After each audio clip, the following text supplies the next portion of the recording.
आकर मुझे बहुत बड़ी खुशी हो रही है। इस पावन अवसर पर मुझे यहाँ पर आने का न्योता देने के लिए बेलपाड़ की सेवा समिति के सभी कार्यकर, उनके अध्यक्ष, उनका मैं धन्यवाद करता हूं कि मुझे अपने पूर्वजों की इस भूमि पे आने का ये मौका दिया। आज हमारे बीच बांसवाड़ा जिला के जिला पंचायत की अध्यक्षा मालविया मैडम, यहाँ की प्रधान साहिबा, गांव की सरपंच,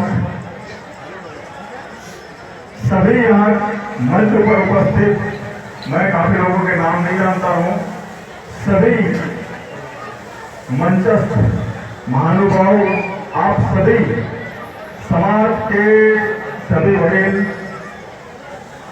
पधारे हुआ मेहमान अन्य राज्यों से जैसे कि गुजरात, मध्य प्रदेश, छत्तीसगढ़ से भी कुछ मेहमान आए हुए हैं, सबका मैं अभिनंदन करता हूं, स्वागत करता हूं।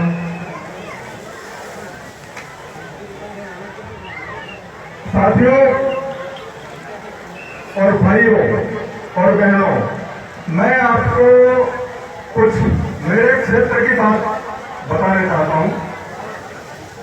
मैं अधिकारी हूं और मुझे हमेशा ये कहने का मन रहता है, मैं चाहता हूं कि मैं आप सबको ये बताऊं कि मैं आपके बीच में पैदा हुआ, आप ही के बीच में पला बढ़ा, आप ही के जैसे गांव में मेरी प्रारंभिक शिक्षा शुरुआत हुई, तो फिर मैं आईपीएस कैसे कर।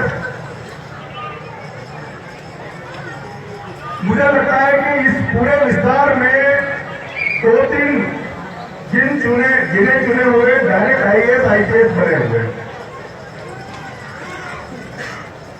मेरा आप सबसे निवेदन है कि ये कभी मत मानिए कि हम लोग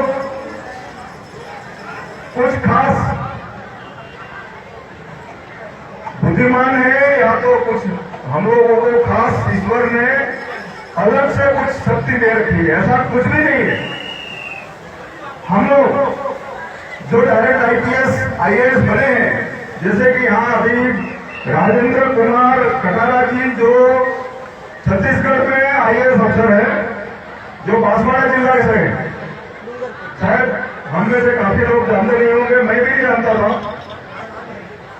एक और डूंगरपुर से डायरेक्ट आईपीएस बने हुए हैं, उनको बिहार में पोस्टिंग मिली है, उनका भी नाम राजेंद्र कुमार है। ये 2 राजेंद्र कुमार हो गए, बांसवाड़ा से और एक डूंगरपुर से, एक आईएएस बने, एक आईपीएस बने, लेकिन उनको सेवा करने का जो मौका है वो मिला एक तो बिहार में और दूसरे जो आईएएस है उनको छत्तीसगढ़ में सेवारत है। मैं इतना नसीबदार हूं कि अपने ही गृह राज्य में मुझे आईपीएस बनने का मौका मिला। मैं डायरेक्ट आईपीएस बन के 3-4 जिलों में 20 साल पहले मैं एसपी रहा। इसके बाद मैं रेंज का 4-5 जिलों की एक रेंज होती है, उसमें रेंज आईजी बना और अभी उससे भी प्रमोशन लेके मैं एडिशनल डीजीपी। दोस्तों, मैं ये आपको कहना चाहता हूं कि हम लोग क्या गलती कर रहे हैं, या तो हम लोगों ने क्या गलती नहीं की तो यहां तक पहुंचे। देखिए, मैं आपके हमारे जो आदिवासी समाज का जो इतिहास है वहां से शुरुआत करना चाहूंगा। आप हिंदुस्तान के इतिहास की अगर बात करेंगे तो हिंदुस्तान के इतिहास में सबसे गौरवशाली जो प्रकरण है उसमें एक आपके विस्तार का है, महाराणा प्रताप का प्रसंग। आप सभी जानते होंगे कि जब मुगलों ने, मुस्लिम आक्रमणकारियों ने, विदेशी आक्रमणकारियों ने हमारे हमारे देश में धावा बोल दिया तो एक के बाद एक सभी राज्य परास्त हो रहे थे, लेकिन उसमें अंत तक जो विजयी रहा, जो पराजित नहीं हुआ, वो सिर्फ एक महाराणा प्रताप। और इसलिए सिसोदिया राजवंश या तो सिसोदिया जो जाति है वो राजपूतों में सबसे बड़ी जाति मानी जाती है, लेकिन उनके साथी कौन थे? उनके साथी थे भील। और महाराणा प्रताप ने बुद्धिमानी ये की कि उन्होंने भीलों का साथ लिया, उन्होंने मुसलमानों का भी साथ दिया, उन्होंने भामाशाह जो बनिया थे उनसे पैसे भी दिए, क्योंकि पैसे बिना भी काम नहीं चल सकता। जो हमारे कुछ लोग कहते हैं ना, जो जातिवादी लोग हैं, वो कहते हैं कि ब्राह्मण बड़ा, क्षत्रिय बड़ा, लेकिन हमारे हिंदुस्तान में जो गौरवशाली जो प्रकरण बने हुए हैं उसमें जब सभी लोग साथ में मिले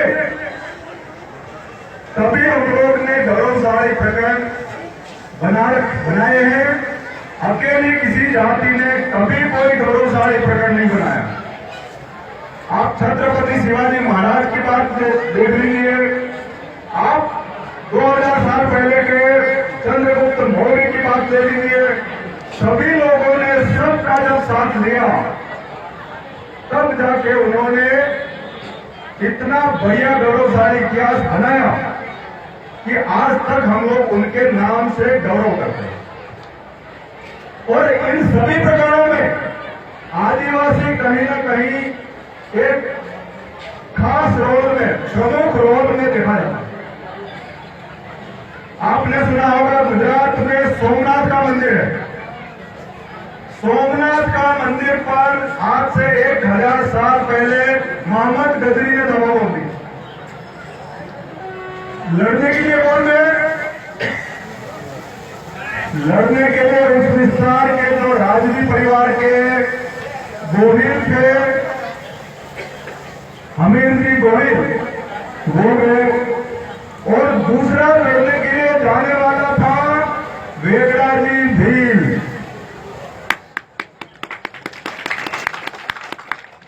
आप सोचिए 1000 साल पहले हमारे इतने बड़े बड़े लोगों ने इतना जबरदस्त काम किया।